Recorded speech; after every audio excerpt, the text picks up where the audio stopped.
Hi friends, very good morning.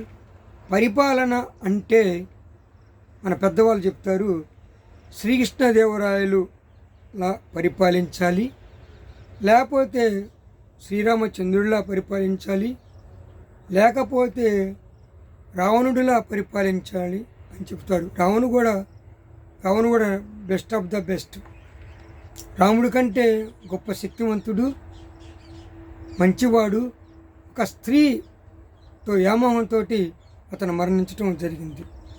శ్రీకృష్ణదేవరాయల పరిపాలన ఎలా మంచిదని మనం అనుకుంటున్నామంటే, అక్కడ డబ్బులు అక్కర్లేదు, ఏమీ అక్కర్లేదు.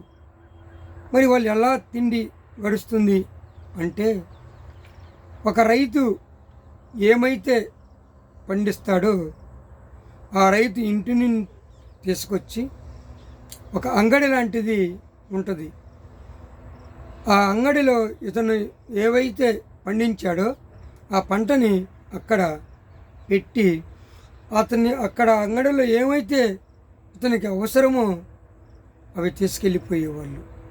ప్రతి రైతు, ప్రతి కార్మికుడు అతని దగ్గర ఉన్నది ఏదైతే అది అక్కడ పెట్టి అతనికి కావాల్సింది తీసుకొని వెళ్ళిపోయేవాడు.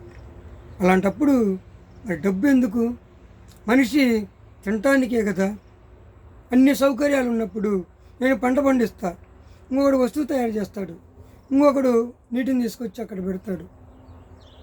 మనకు కావాల్సింది ఏంది? మనకి అవసరం తీరటం, మన కాడ ఉన్నది అక్కడ పెట్టడం. అంటే ఇది ఇచ్చి పుచ్చుకునే ధోరణి శ్రీకృష్ణదేవరాయల పరిపాలన. అలాంటి మరి రాజులు ఎంతోమంది ఉన్నారు. మరి అలాగ పరిపాలన మనం కూడా చేసుకుంటే చాలా గొప్పగా ఉంటుంది. ముందు ప్రజల్లో మార్పు రావాలి, నాయకుల్లో కాదు. ముందు ప్రజల్లో మార్పు వస్తే కులమత భేదాలు తన మన అనేది పోతే మళ్ళీ శ్రీకృష్ణదేవరాయల యొక్క పరిపాలన మనం తీసుకురాగలుగుతాం, సాధ్యం అవుతుంది కూడా.